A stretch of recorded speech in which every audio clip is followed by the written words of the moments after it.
Was I wrong to expose my own mother and sister in front of the entire extended family at Thanksgiving dinner? Tell me honestly if you would have done the same thing, because the immediate aftermath of that moment, the dead silence that descended upon the table, the clatter of a dropped fork echoing in the sudden, terrifying vacuum, is a memory that still freezes my blood, and yet I wouldn't take back a single word.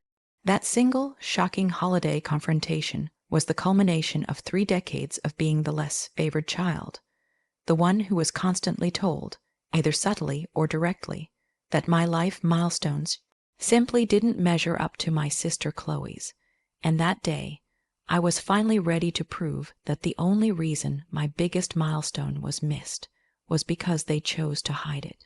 The question came, as it always did, from my mother, a woman whose entire conversational repertoire seemed to revolve around either praising Chloe's life or pitying the perceived lack in mine, and, in a voice that was dripping with false cheerfulness, the kind she reserves for maximum passive-aggressive impact, she leaned across the perfectly set table, glanced past the floral centerpiece, and chirped, "Sister's wedding was great. So beautiful, darling.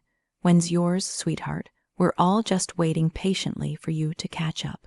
I could see the smug, knowing smirk playing on Chloe's lips across the way, a silent acknowledgement of their little game, but this time I wasn't going to just deflect with a weak joke or a vague promise. This time I was armed, and the bomb was already primed to drop. I replied, meeting my mother's gaze with a calm, almost unnerving stillness that I didn't even know I possessed, the words tasting like victory as they left my mouth. "Oh, I already had mine. You got invitations." The effect was instantaneous and far more dramatic than I could have scripted in my wildest, most dramatic dreams. The room didn't just go quiet, it seemed to stop breathing. Uncle Jim, halfway through lifting a gigantic spoonful of mashed potatoes, paused with his hand frozen midair. My cousins stopped their whispered argument about football. The only sound was the faint hum of the refrigerator. My mother's smile evaporated, replaced by a look of bewildered, then immediate, indignant disbelief. "What are you talking about?" She scoffed, recovering quickly and leaning back, crossing her arms over her chest, signaling the start of a fight. "Don't be ridiculous. I would know if you got married. We were just talking about how you haven't even set a date." She addressed the last part to the table, soliciting their agreement. But before anyone could jump to her defense, my father, who had been uncharacteristically silent up until that point, set down his knife and fork, a solid, authoritative sound, and his face, usually a mask of weary neutrality, was etched with genuine confusion and hurt. He looked directly at me, and his voice was low, shaky, and undeniably sincere when he said, "We never got them, honey. We really didn't. You know we wouldn't have missed it, no matter how small." It was Dad's reaction, that single, raw moment of pain in his eyes, that almost broke my composure, because I knew he was the only one in the room, besides my husband Alex, who truly would have wanted to be there, but the die was cast, and the entire family was now focused on this incredible accusation and counter-accusation.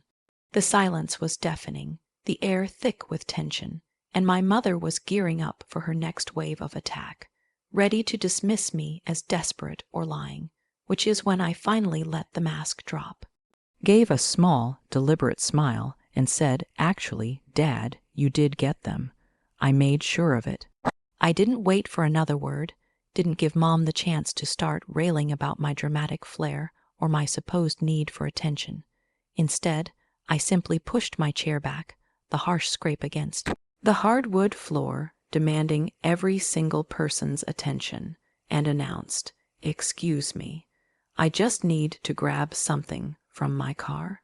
Now, to understand why I was so prepared, why I had this metaphorical smoking gun ready to fire in my trunk, you have to understand the decade-long history of subtle emotional warfare that had defined my relationship with my immediate family, especially my mother and my sister, Chloe. I was always the artsy one, the dreamer, the one whose career as a graphic designer in a small firm was constantly compared unfavorably to Chloe's high-powered corporate job at an international bank. Every achievement of mine, from my college graduation to getting my first apartment, was met with a polite nod, followed by a detailed 20-minute monologue about Chloe's latest promotion, her lavish engagement party, or her perfect wedding, the one my mother had just mentioned. My wedding to Alex was never going to be like Chloe's, and we knew that from the start. Chloe's wedding had been a $75,000 person affair, a spectacle of white lace, crystal, and a tiered cake that could feed a small army, all meticulously planned and paid for, mostly, by my parents, Alex and I. We met quietly at a volunteer event, fell in love over shared night coding sessions and a mutual passion for rescuing senior dogs, and realized very quickly that the grand spectacle of a typical family wedding was the last thing we wanted. We were saving up for a down payment on a small house, not a one-day party. Our wedding fantasy was small, intimate, and meaningful. The thought of submitting our plans, a tiny backyard ceremony with 30 close friends, followed by a picnic lunch, to my mother's stringent, judgmental approval process filled me with a paralyzing sense of dread. I could already hear her, a backyard picnic. Oh, darling, that's so quaint. Don't you think you should at least rent a ballroom? You only get married once, you know. The comparison to Chloe's perfect day would be constant, the criticisms masked as helpful suggestions. After months of agonizing over this, Alex and I made a difficult decision. We would elope. But not a complete surprise elopement. We wanted our parents to know it was happening, to have the opportunity to attend, but we also wanted to strip away the control my mother held over the event. We found a beautiful little chapel up in the mountains, booked it for an autumn Saturday, and planned a small dinner reception afterward. We decided that for the core family, Mom, Dad, and Chloe, we wouldn't send a standard RSVP card. We would send an official, personalized invitation, just like the friends received, but we would send it via certified mail. Return receipt requested. Alex, whose own family had its fair share of boundary issues, was the one who insisted on this, saying if they show up, great. If they don't, we'll know it was their choice, not our lack of invitation, and we'll have the physical proof to back it up. That was the genius of his idea, the little insurance policy against their predictable denial. We put the invitations in the mail 6 weeks before the date, long enough for travel arrangements, and watched the tracking numbers like hawks. The tracking showed they arrived, and within 3 days, the little green cards, the return receipts, came back to us, tucked securely in our mailbox. Signature on the card was a familiar, flowing script. My mother's, or so I believed at the time. I filed those receipts away, a grim, heavy feeling settling in my stomach, because the wedding day came and went, and no one from my immediate family showed up. No call, no text, no email, just silence. Our wedding was beautiful, intimate, and everything we had dreamed of, but a tiny, bruised part of me hurt for the absence of my parents, though I told myself repeatedly that I was grateful I had done it my way, free from the crushing weight of their expectations. We spent the next year of our marriage quietly, living our life, choosing not to announce the wedding publicly because, truthfully, I didn't want the drama of an announcement if they were going to pretend it hadn't happened. My mother would occasionally make pointed, pitying comments on the phone, saying things like, "Oh, honey, I hope you and Alex find some direction soon." Or, "Poor Alex, he must be getting impatient waiting for you to commit." I just bit my tongue, the secret warming in my chest, waiting for the right moment. I knew, deep down, that the right moment would be one where I could not only announce it, but also deliver the unassailable proof of their deliberate exclusion of themselves from my life. And that moment, as all things family-related tend to do, finally arrived at the annual Thanksgiving feast. So I walked out of the house, the cool November air stinging my face, giving myself a moment to breathe and to steel my nerves for the confrontation that was about to unfold. The key to this entire drama, the undeniable truth, was sitting in the glove compartment of my car, nestled inside a Ziploc bag for protection. As I walked, I could feel the eyes of every neighbor and every relative watching me from the large, brightly lit dining room window, and I knew I had seconds before my mother would follow me out. Trying to preemptively shut down the whole spectacle, I unlocked the car, retrieved the envelope, which contained not just the original certified mail receipt showing the final delivery scan, but also the green card, the return receipt signed by the recipient, and I saw, in that moment, that all the years of feeling minimized were about to be put right. It wasn't about the wedding anymore. It was about the lie, about the deliberate attempt to diminish my life event by claiming ignorance. I smoothed down my blouse, took a deep breath, and walked back into the brightly lit, overheated house, not as their compliant daughter, but as the woman who had gotten married, built a life, and was now here to demand accountability. I re-entered the dining room, and my mother was already standing, hands on her hips, her eyes narrowed. "Where are you going, dear? You're making a scene," she hissed, clearly trying to steer the conversation back into the safe harbor of denial and social propriety. I ignored her, walking directly to the head of the table where my father was still sitting, his brow furrowed in concentration. I stood next to him, placing the envelope containing the receipts and tracking information gently on the white linen tablecloth, positioning it so the bold black stamp of the U.S. Postal Service and the tracking number were clearly visible to everyone. The rustle of the paper was the loudest sound in the room. "No, Mom," I said, my voice steady, though my heart was hammering against my ribs. "I'm not making a scene. I'm just showing everyone what a lie looks like." I slid the papers to my father first. "Dad, I know you said you didn't receive it. I believe you, but the USPS knows something else." So that's the situation I was in, trapped between a genuinely hurt father and a clearly deceptive mother and sister, sitting in the middle of a perfectly curated Thanksgiving feast where the main course was now the truth.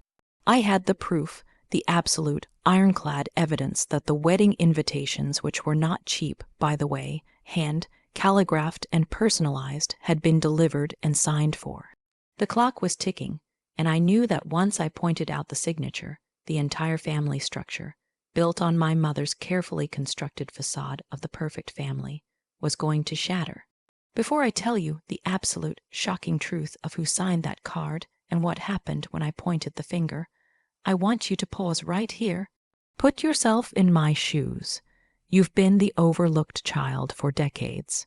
You planned a wedding against your better judgment to include your parents, and they deliberately chose to ignore it and then lie about it for a year. What would you do? Would you swallow the lie and protect the peace of the family, or would you expose the truth, even if it meant destroying the holiday and permanently damaging your relationship with your mother and sister? Comment below right now. I'm genuinely curious about your answers, because in that moment I realized I had reached my limit. I was done being the silent victim of their continuous subtle cruelty. My father carefully picked up the return receipt, turning the small green card over in his hands. He read the tracking number, looked at the dates, which perfectly matched the week we had sent them, and then his eyes fell on the signature line. My mother, seeing the shift in his expression, finally lunged, trying to grab the papers, but Dad instinctively pulled them out of her reach, his gaze fixed on the name scribbled there. "What is it, Richard?" Mom demanded, her voice rising in pitch, a desperate, panicky edge creeping into her tone. "It's clearly a forgery. They probably just tossed it in the trash and signed it themselves. The Postal Service makes mistakes all the time." Dad held the receipt up, far away from her, and I could see his hand tremble slightly. He didn't answer her.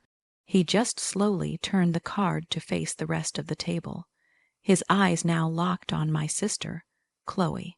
I realized, in that exact second, that I had misremembered the signature. For a year, I had convinced myself it was Mom's familiar, loopy handwriting, the script I had seen on countless school permission slips and birthday cards. But when Dad turned the card, I saw it clearly, and my blood ran cold, even though I was already expecting betrayal. It wasn't Mom's signature. It was a precise, almost identical copy of Chloe's signature, the one she used to sign official documents. It wasn't sloppy, it was deliberate. Chloe had signed for the certified mail, accepting the invitation, and then, presumably, had intercepted it and never given it to our father. The truth hit the room like a physical shockwave. Chloe went white, absolutely drained of color, and Mom, realizing the implication, let out a small, strangled gasp. Dad looked at Chloe and then slowly, painfully back at me. "Chloe," he asked, his voice now dangerously quiet, the calm before the storm. "Did you sign for this? Did you intercept your sister's wedding invitation and keep it from us?" The question hung there, impossibly heavy, and Chloe, the golden child, the one who never did anything wrong, simply dissolved. She burst into hysterical tears, sinking back into her chair, covering her face with her hands, muttering choked apologies that sounded more like self-pitying excuses. My mother, ever the protector, immediately flew into damage control mode, rushing to Chloe's side, stroking her hair and glaring daggers at me. "Look what you've done," she hissed at me, her voice trembling with fury. "You've ruined the holiday. You're just jealous. She was protecting us. She probably knew you wanted a small wedding and was trying to spare us the awkwardness of not being invited to your little—" My father cut her off, raising his voice for the first time in years. "Silence, Karen." He slammed his hand on the table, not violently, but with absolute finality. He stood up, turning to face me. He didn't hug me. He didn't apologize to me. He did something much more profound. He walked over to my coat, which was hanging on the hallway rack, grabbed my keys, and handed them to me. "Go home, honey. Call Alex. I'll handle this. I'll call you tomorrow." He then looked at the entire family, who were all watching this domestic implosion with horrified fascination. "The rest of you," he commanded, his voice shaking with authority, "the party is over. You may leave." He didn't even look at my mother or my sister again. I walked out of that house, keys clutched tightly in my hand, leaving behind the cacophony of shattered denial and the wreckage of a dysfunctional family dynamic. I drove away, my hands shaking on the steering wheel, not with sadness, but with a strange, exhilarating mix of fear and justified anger. The aftermath was swift and brutal. My father called me the next morning, as promised. He apologized, truly apologized, for not being a more present parent, and for allowing my mother's favoritism to fester. He confirmed that Chloe had signed for the package, claiming she had done it out of spite and a childish desire to keep the focus on her wedding. But Mom had known about it the whole time, covering it up because she didn't want to admit her favored daughter was a cruel liar. That we never got them was a joint performance, broken only by Dad's sincere disbelief. He immediately changed the mailing address for all his personal correspondence to his office, and asked me to send him a copy of the wedding photo and certificate. He didn't leave my mother, but he drew a massive boundary.